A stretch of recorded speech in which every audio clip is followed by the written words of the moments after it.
Hi കുട്ടികളെ, HSA social സയൻസിൻ്റെ exam date വന്നിരിക്കുകയാണ്. ആ സന്തോഷ വാർത്ത ചിലർക്കതൊരു ദുഃഖ വാർത്തയായിരിക്കും. ആ സന്തോഷ വാർത്ത നിങ്ങൾ അറിഞ്ഞിരിക്കുമെന്ന് വിശ്വസിക്കുന്നു. അപ്പോൾ HSA സോഷ്യൽ സയൻസിൻ്റെ എക്സാം നവംബർ 4-ാം തീയതി പ്രഖ്യാപിച്ചിരിക്കുകയാണ്. അതുകൊണ്ട് തന്നെ ഇനി വളരെ കുറച്ച് നാളുകൾ മാത്രമാണ് സോഷ്യൽ സയൻസുമായി ബന്ധപ്പെട്ട പാഠഭാഗങ്ങൾ പഠിക്കുവാൻ നമുക്ക് ലഭിക്കുന്നത്. അപ്പോൾ അതിൻ്റെ ഭാഗമായിട്ട് ഞാൻ ഇന്ന് വന്നിരിക്കുന്നത് HSA സോഷ്യൽ സയൻസിൻ്റെ സിലബസ് നിങ്ങളെ ഒന്ന് പരിചയപ്പെടുത്തുവാനും, നിങ്ങൾക്കറിയാം എന്നിരുന്നാൽ പോലും ഒന്ന് പരിചയപ്പെടുത്തുവാനും, അനുബന്ധമായിട്ട് അതുമായി ബന്ധപ്പെട്ട് നമ്മൾ കുറച്ച് കാര്യങ്ങൾ, വളരെ കുറച്ചൊരു ഇൻട്രൊഡക്ഷൻ ക്ലാസ് പോലെ വളരെ കുറച്ച് കാര്യങ്ങൾ, അല്ലെങ്കിൽ വളരെ കുറച്ച് ക്വസ്റ്റ്യൻസുകൾ ഇതുമായിട്ട് ബന്ധപ്പെട്ടൊക്കെ നിങ്ങൾക്കൊന്ന് പറഞ്ഞു തരുവാനാണ്. ഇതിൻ്റെയൊക്കെ ഡീറ്റെയിലിംഗ് ആയിട്ടുള്ള ക്ലാസ്സുകൾ നമ്മൾ തുടരെ ക്ലാസ് എടുക്കുന്നതായിരിക്കും. അപ്പോൾ സോഷ്യൽ സയൻസിൻ്റെ സിലബസുമായി ബന്ധപ്പെട്ട് പാർട്ട് എയിൽ നമ്മൾ നോക്കിയാൽ module 1 renaissance and freedom movement എന്നറിയപ്പെടുന്ന ഒരു ടോപ്പിക്കാണ് നമുക്ക് പഠിക്കാനുള്ളത്. ഒരു കോമൺ പേപ്പറാണ് അത്. Module 1 renaissance and freedom movement എന്നറിയപ്പെടുന്ന ഒരു പാഠഭാഗം.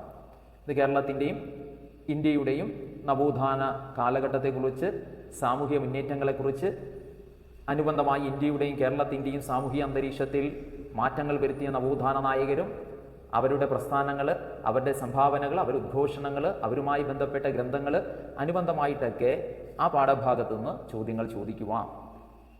പിന്നീട് ഫ്രീഡം മൂവ്മെൻ്റ് ആണ്. ഇന്ത്യയുടെ സ്വാതന്ത്ര്യ സമര മേഖലയിൽ നിന്നുള്ള ചോദ്യമാണ്.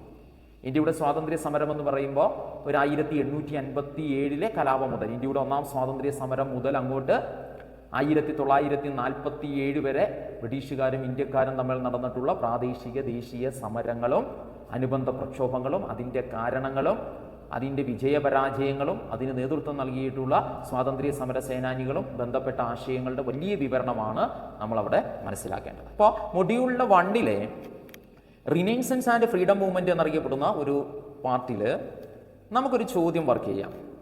അറിയാമെങ്കിൽ നിങ്ങളെ മനസ്സിൽ പറയുകയോ നിങ്ങൾ കമൻറ്റ് ചെയ്യുകയോ ഒക്കെ ചെയ്യാം. നമുക്ക് നവോത്ഥാനത്തിൽ നിന്ന് ഒരു ചോദ്യം നമുക്ക് വർക്ക് ചെയ്യാം. ഒരു ചോദ്യം എന്ന് പറയുന്നത്,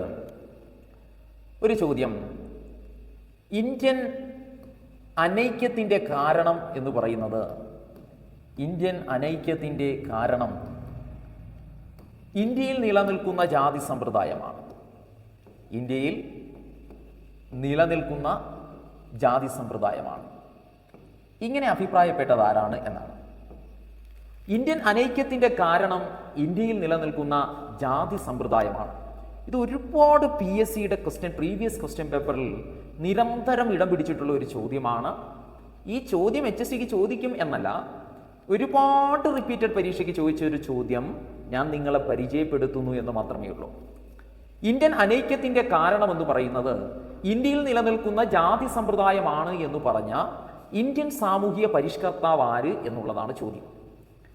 ഇങ്ങനെ അഭിപ്രായപ്പെട്ടത് രാജാറാം മോഹൻ റോയ് എന്നറിയപ്പെടുന്ന ഇന്ത്യൻ നവോത്ഥാന നായകനാണ്. നല്ലൊരു ചോദ്യമാണ്. ഇന്ത്യൻ അനൈക്യത്തിൻ്റെ കാരണം ഇന്ത്യയിൽ നിലനിൽക്കുന്ന ജാതി സമ്പ്രദായമാണ് എന്ന് പറഞ്ഞത് രാജാറാം മോഹൻ റോയ് എന്നറിയപ്പെടുന്ന സാമൂഹിക പരിഷ്കർത്താവാണ്. രാജാറാം മോഹൻ റോയ് ആണ്. ഇപ്പോൾ രാജാറാം മോഹൻ റോയ് ഇങ്ങനെ വൺവേഡ് ചോദ്യങ്ങൾ ചോദിക്കുമോ സാറേ? ഒരിക്കലും ചോദിക്കത്തില്ല. പ്രസ്താവനാ ചോദ്യങ്ങളായിരിക്കും ചരിത്ര ഭാഗത്തുനിന്ന് നല്ലൊരു ശതമാനവും ചോദിക്കുന്നത്. എങ്ങനെയായിരിക്കാം ചോദിക്കുന്നത്? രാജാറാം മോഹൻ റോയ് എന്നറിയപ്പെടുന്ന നവോത്ഥാന നായകന്റെ പ്രവർത്തനങ്ങളുമായി ബന്ധപ്പെട്ട് തന്നിരിക്കുന്ന പ്രസ്താവനകളിൽ തെറ്റായ പ്രസ്താവന ഏത് എന്ന് ഐഡന്റിഫൈ ചെയ്യുവാനായിരിക്കും ചോദിക്കുന്നത്. രാജാറാം മോഹൻ റോയ് എന്നറിയപ്പെടുന്ന സാമൂഹ്യ പരിഷ്കർത്താവുമായി ബന്ധപ്പെട്ട നവോത്ഥാന പ്രക്രിയകളിലെ തെറ്റായ പ്രസ്താവന ഏത് എന്നാണ്. അപ്പോൾ അദ്ദേഹവുമായി ബന്ധപ്പെട്ട പ്രവർത്തനങ്ങൾ എന്താണ് എന്നൊരു ബോധ്യം PSC പരീക്ഷ എഴുതുന്ന ഓരോ കുട്ടിക്കും ഉണ്ടായിരിക്കണം. അപ്പോൾ ആരാണ് രാജാറാം മോഹൻ റോയ് എന്നുള്ളതാണ്. രാജാറാം മോഹൻ റോയ് എന്നറിയപ്പെടുന്ന സാമൂഹ്യ പരിഷ്കർത്താവ് 1815 ആത്മീയ സഭ എന്നറിയപ്പെടുന്ന ഒരു പ്രസ്ഥാനം ഇന്ത്യയിൽ സ്ഥാപിച്ചു. അത് സ്ഥാപിച്ചത് കൽക്കത്തയുടെ മണ്ണിലാണ്. അപ്പം കൽക്കത്തയുടെ മണ്ണിൽ, അല്ലെങ്കിൽ കൽക്കത്ത ഉൾപ്പെടുന്ന ബംഗാൾ പ്രവശ്യയുടെ മണ്ണിൽ ആത്മീയ സഭ എന്നറിയപ്പെടുന്ന ഒരു നവോത്ഥാന പ്രസ്ഥാനം സ്ഥാപിച്ചത് രാജാറാം മോഹൻ റോയ് ആണ്. എന്താണ് ഈ പ്രസ്ഥാനത്തിൻ്റെ പ്രസക്തി എന്നുള്ളതാണ്. ഇതൊരു ഇന്ത്യയിൽ നിലനിന്നിരുന്ന ജാതി സമ്പ്രദായങ്ങൾക്കെതിരെ, ഹിന്ദുമതത്തിലൊക്കെ നിലനിന്നിരുന്ന മാരക ദുരാചാര സമ്പ്രദായങ്ങൾക്കെതിരെ, അന്ധവിശ്വാസങ്ങൾക്കെതിരെയൊക്കെ പ്രവർത്തിച്ച ഒരു പ്രസ്ഥാനമാണ് ആത്മീയ സഭ. അപ്പൊ ആത്മീയ സഭ എന്നറിയപ്പെടുന്ന പ്രസ്ഥാനം ഇന്ത്യയിൽ രാജാറാം മോഹൻ റോയ് സ്ഥാപിക്കുമ്പോൾ ഇന്ത്യയിലെ എല്ലാവരും അന്ന് അതിനകത്ത് അംഗമാവുകയും പ്രവർത്തിക്കുകയും ഈ ഒരു വലിയ വിജയമായി തീരുകയും ചെയ്ത പ്രസ്ഥാനമൊന്നുമല്ല. കാരണം ഇന്ത്യയുടെ നവോത്ഥാന പ്രവർത്തനങ്ങൾ ആരംഭിക്കുകയാണ് ചെയ്യുന്നത്. അപ്പൊ ഇന്ത്യയുടെ നവോത്ഥാന പ്രവർത്തനങ്ങൾ ആരംഭിക്കുകയാണ്. അപ്പൊ ലോകത്ത് നവോത്ഥാന പ്രക്രിയ എവിടെയാണ് ആരംഭിച്ചത്? ലോകത്ത് ആദ്യമായിട്ട് നവോത്ഥാനം സംഭവിക്കുന്നതായി കരുതപ്പെടുന്നത് ഇറ്റലിയുടെ മണ്ണിലാണ്. അപ്പൊ യൂറോപ്പിലാണ്, യൂറോപ്യൻ ഭൂഖണ്ഡത്തിലാണ് ലോകത്ത് ആദ്യമായി ജനത നവീകരിക്കപ്പെടുന്നത്. അത് എത്രാം നൂറ്റാണ്ടിലാണ് ആ നവോത്ഥാന പ്രക്രിയ അവിടെ നടക്കുന്നത് എന്ന് ചോദിച്ചാൽ അത് 15ാം നൂറ്റാണ്ടിലാണ് നവോത്ഥാന പ്രക്രിയ നടക്കുന്നത്. അപ്പോൾ ഇറ്റലിയുടെ നവോത്ഥാനം ലോക നവോത്ഥാനത്തിൻ്റെ തുടക്കമാണ്. ലോകത്തിൽ ആദ്യമായി നവീകരിക്കപ്പെട്ട സമൂഹം ഇറ്റാലിയൻ ജനസമൂഹമാണ്. ലോകത്ത് ആദ്യമായി നവോത്ഥാനം നേടിയ സമൂഹം ഇറ്റാലിയൻ സമൂഹമാണ്.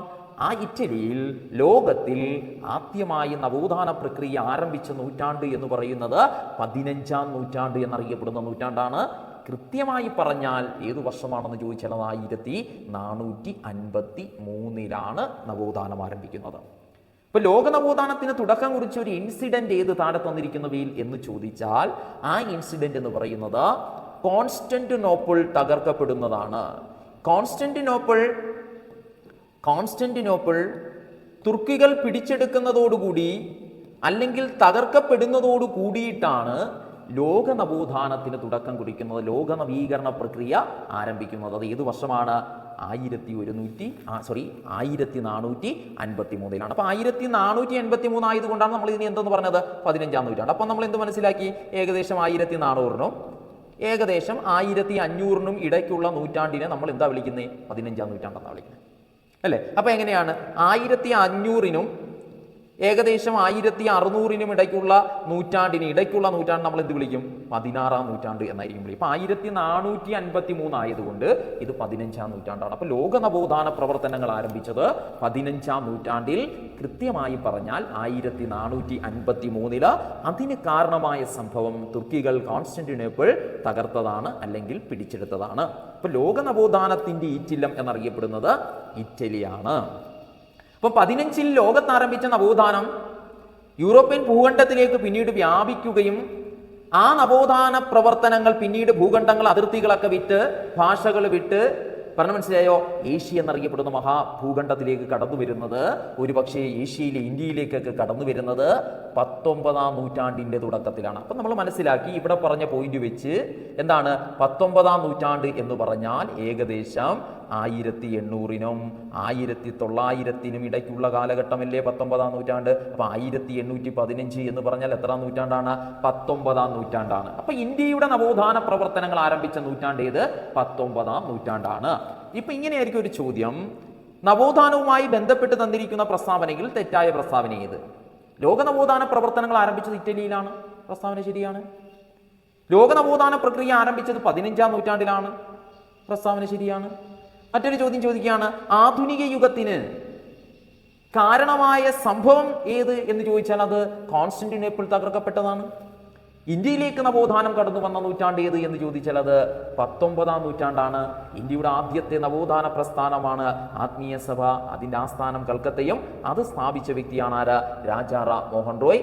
അതുകൊണ്ടാണ് അദ്ദേഹത്തെ ഇന്ത്യൻ നവോത്ഥാനത്തിന്റെ പിതാവ്, ആദ്യമായി നവോത്ഥാന പ്രക്രിയയിൽപ്പെട്ട വ്യക്തിയായതുകൊണ്ടാണ് അദ്ദേഹത്തെ നമ്മൾ ഇന്ത്യൻ നവോത്ഥാനത്തിന്റെ പിതാവ് എന്ന് വിശേഷിപ്പിച്ചത്.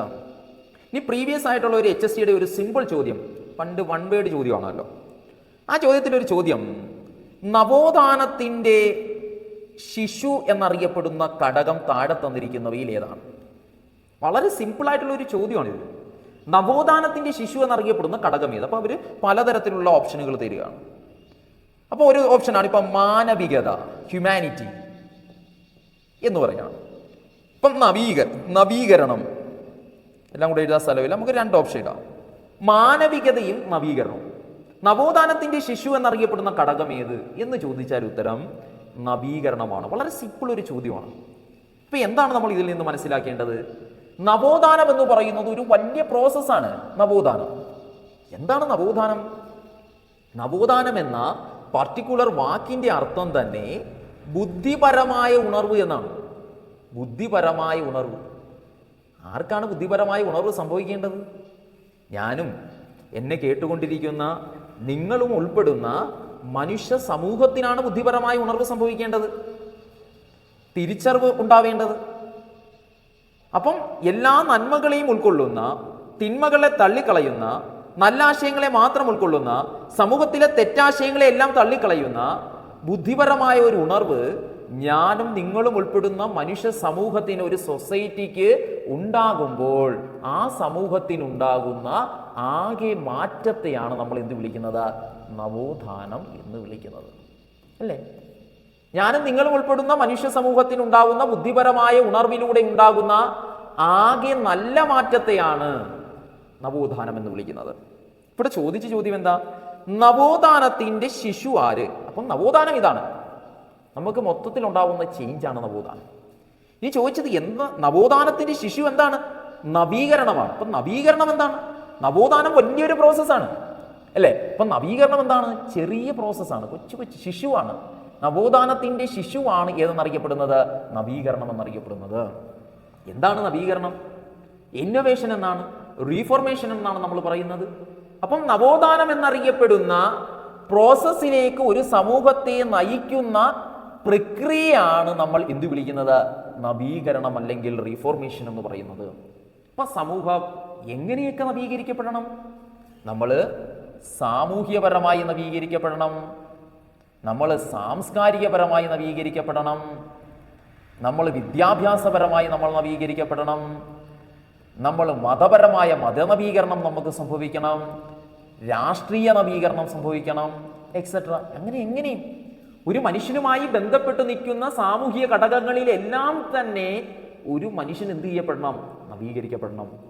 അങ്ങനെ ഒരു മനുഷ്യൻ, ഒരു പർട്ടിക്കുലർ മാൻ അല്ല എങ്കിൽ ഒരു സൊസൈറ്റിയിലെ ആകെ മനുഷ്യർ സാമൂഹ്യപരമായും സാംസ്കാരികപരമായും വിദ്യാഭ്യാസപരമായും മതപരമായും രാഷ്ട്രീയപരമായും ഒക്കെ തന്നെ നവീകരിക്കപ്പെടുമ്പോൾ ആ സൊസൈറ്റിക്ക് ഉണ്ടാകുന്ന ആകെ ചേഞ്ചാണ് ഇത് നവോത്ഥാനം. അപ്പോൾ ഇത് പരസ്പര പൂരകമാണ്. നവോത്ഥാനം സംഭവിക്കണമെങ്കിൽ നവീകരിക്കപ്പെടണം. നവോത്ഥാനവും നവീകരണവും പരസ്പരം ചേർന്ന് നിൽക്കുന്നവയാണ്. അതുകൊണ്ട് നവോത്ഥാനത്തിന്റെ ശിശു എന്നറിയപ്പെടുന്ന ഘടകം ഏത് എന്ന് ചോദിച്ചാൽ ഉത്തരം എന്താണ്? നവീകരണമാണ്.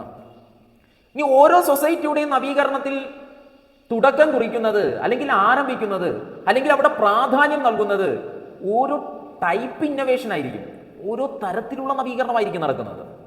ഒരു ഉദാഹരണം, ഈ കുറച്ച് സമ്പന്ന ഇറ്റാലിയൻ നവീകരണം നമ്മൾ എടുത്തു നോക്കിയാൽ ഇറ്റലിയുടെ നവോത്ഥാനത്തിന് കാരണമായ നവീകരണ പ്രക്രിയയിലെ വലിയ പങ്ക് വഹിച്ചത് വിദ്യാഭ്യാസ നവീകരണമാണ്. അക്ഷരങ്ങളിലൂടെയുള്ള, ഗ്രന്ഥങ്ങളിലൂടെയുള്ള, അധ്യാപകരിലൂടെയുള്ള, പണ്ഡിതന്മാരിലൂടെയുള്ള അറിവിന്റെ അടിസ്ഥാനത്തിലുണ്ടായ വളർച്ചയാണ് ഇറ്റാലിയിലെ ജനസമൂഹത്തിന് ലഭിച്ചത്. പക്ഷേ അപ്പൊ ഇവിടെ ഒരു ചോദ്യം തിരിച്ച് എന്താണ്? ഇന്ത്യയുടെ നവോത്ഥാനത്തിന് കാരണമായ നവീകരണ പ്രക്രിയ ഏത്? ഇത് സെയിം ഓപ്ഷൻ ആയിരിക്കും തരുന്നത്. സാമൂഹ്യ നവീകരണം, സാംസ്കാരിക നവീകരണം, educational innovation, religious innovation, political innovation, ഈ സാധനം തരുന്നേ. പക്ഷേ ഇന്ത്യയുടെ നവോത്ഥാനമാണെങ്കിൽ ഉത്തരത്തെ നമ്മൾ റിലീജിയസ് ഇന്നോവേഷൻ എന്ന് എഴുതണം. അപ്പോൾ എന്താണ് അതിനകത്ത് മനസ്സിലാക്കേണ്ടത്? ഓരോ രാജ്യങ്ങളുടെയും ഓരോ സൊസൈറ്റിയുടെയും നവോത്ഥാനവുമായി ബന്ധപ്പെട്ട നവീകരണ പ്രക്രിയയിലെ വലിയ കോൺട്രിബ്യൂഷൻ നടത്തുന്ന ഘടകങ്ങളിൽ ഓരോ ഭൂപ്രദേശത്തിന്റെ അടിസ്ഥാനത്തിലും മാറ്റങ്ങൾ ഉണ്ടാവുമെന്നാണ്. എന്തുകൊണ്ടാണ്? വളരെ സിമ്പിളി ചിന്തിച്ചാൽ മതി, വളരെ സിമ്പിളി ചിന്തിച്ചാൽ മതി. എന്താണ്? ലോകത്ത് ഏറ്റവും കൂടുതൽ മതങ്ങളെ ഉൾക്കൊള്ളുന്ന രാജ്യമാണ് ഏത്? ഇന്ത്യ. ഏറ്റവും കൂടുതൽ മതങ്ങളുള്ള രാജ്യമാണ് ഇന്ത്യ. ആ മതങ്ങളിൽ ഏറ്റവും കൂടുതൽ ജാതികളുള്ള രാജ്യമാണ് ഏത്? ഇന്ത്യ. ലോകത്ത് എവിടെ എന്ത് പ്രശ്നങ്ങളുണ്ടെങ്കിലും എല്ലാ ജനവിഭാഗത്തെയും സ്വാഗതം ചെയ്ത രാജ്യത്തിന്റെ പേരാണ് ഇന്ത്യ. അപ്പൊ ഇന്ത്യ എന്നറിയപ്പെടുന്ന മഹാരാജ്യത്ത് ലോകത്ത് എന്ത് തരത്തിലുള്ള പ്രശ്നങ്ങൾ ഉണ്ടെങ്കിലും നമ്മുടെ അതിർത്തികൾ തുറന്നിട്ട് കൊടുത്ത രാജ്യമാണ് ഇന്ത്യ. വരുന്നവന്റെ മതമോ ജാതിയോ അവന്റെ സംസ്കാരമോ വർണ്ണമോ ലിംഗമോ വസ്ത്രധാരണമോ ഒന്നും നമ്മൾ എന്ത് ചെയ്തിരുന്നില്ല? പരിശോധിച്ചിരുന്നില്ല. അതുകൊണ്ട് തന്നെ ഒരുപാട് മതങ്ങൾ ഇന്ത്യയിൽ രൂപപ്പെട്ടു, ഒരുപാട് മതവിഭാഗക്കാർ ഇന്ത്യയിലേക്ക് വന്നു കയറി. അതുകൊണ്ട് തന്നെ ഏറ്റവും വലിയ മതേതര രാജ്യമായി നമ്മൾ മാറുമ്പോൾ ആ മതങ്ങളിൽ എന്തുണ്ട്? ദുരാചാരങ്ങളുണ്ട്, അന്ധവിശ്വാസങ്ങളുണ്ട്, അങ്ങനെ ആഭിചാരങ്ങളുണ്ട്, അംഗീകരിക്കാൻ കഴിയാത്ത ഒരുപാട് ഘടകങ്ങൾ ഓരോ മതത്തിലുമുണ്ട്. അങ്ങനെ വിദ്യാഭ്യാസമില്ലാതെ ഈ മതചിന്തയിൽ, മതാനുഷ്ഠാനങ്ങളിൽ, മതത്തിന്റെ തെറ്റായ ആശയങ്ങളിൽ, അന്ധവിശ്വാസങ്ങളിൽ, കെട്ടുകഥകളിൽ, മിത്ത് കഥകളിലൊക്കെ അകപ്പെട്ടു ജീവിക്കുന്ന ഒരു സമൂഹമായിരുന്നു പഴയ സമൂഹം. ആ ഇന്ത്യൻ സമൂഹത്തെ നവീകരിക്കണമെങ്കിൽ അവന്റെ മതത്തിലെ തെറ്റായ ആശയങ്ങളെ അവന് പറഞ്ഞു ബോധ്യപ്പെടുത്തി കൊടുക്കണം. അവിടെയാണ് ഇന്ത്യയിൽ മതനവീകരണത്തിന് പ്രസക്തി ഉണ്ടായത്. മനസ്സിലാവുന്നുണ്ടോ? അപ്പൊ ഇന്ത്യയുടെ നവോത്ഥാനത്തിന് കാരണമായ നവീകരണ പ്രക്രിയ ഏത് എന്ന് ചോദിച്ചാൽ ഉത്തരം എന്താ? മതനവീകരണമാണ്. അപ്പം സിമ്പിളായിട്ടുള്ള ഒരു കാര്യമാണ്. എന്ന് നമ്മൾ മനസ്സിലാക്കി. നവോത്ഥാനം എന്ന് പറയുന്ന പ്രോസസ്സ് എന്താണ്? നവീകരണം എന്താണ്? ഹ്യൂമാനിറ്റി എന്താണ്? എങ്ങനെയാണ് ലോകത്ത് നവോത്ഥാനം ഉടലെടുത്തത്? അത് ഇന്ത്യയിലേക്ക് കടന്നു വന്നത് എങ്ങനെയാണ്? ഏത് നൂറ്റാണ്ടിലാണ്? ഇതിന്റെ അങ്ങനെ രാജാറാം മോഹൻ റോയ് തൊട്ട്, ദയാനന്ദ സരസ്വതി തൊട്ട്, ജ്യോതിബ ഫുലെ തൊട്ട്, സ്വാമി വിവേകാനന്ദൻ തൊട്ട്, സർ സയ്യിദ് അഹമ്മദ് ഖാൻ തൊട്ട് ഇങ്ങോട്ട് വരുന്ന സാമൂഹ്യ പരിഷ്കർത്താക്കളുടെ കോൺട്രിബ്യൂഷനെ കുറിച്ചാണ് നമ്മൾ ഈ മൊഡ്യൂൾ 1 റിനീസൻസുമായി ബന്ധപ്പെട്ട് നമുക്ക് പഠിക്കേണ്ടതായിട്ട് ഉള്ളത്. ഓക്കെ, അടുത്തൊരു ക്ലിപ്പുമായിട്ട് മറ്റൊരു പാഠഭാഗവുമായിട്ട് നമുക്ക് വരും ക്ലാസ്സുകളിൽ കാണാം. ഓക്കെ.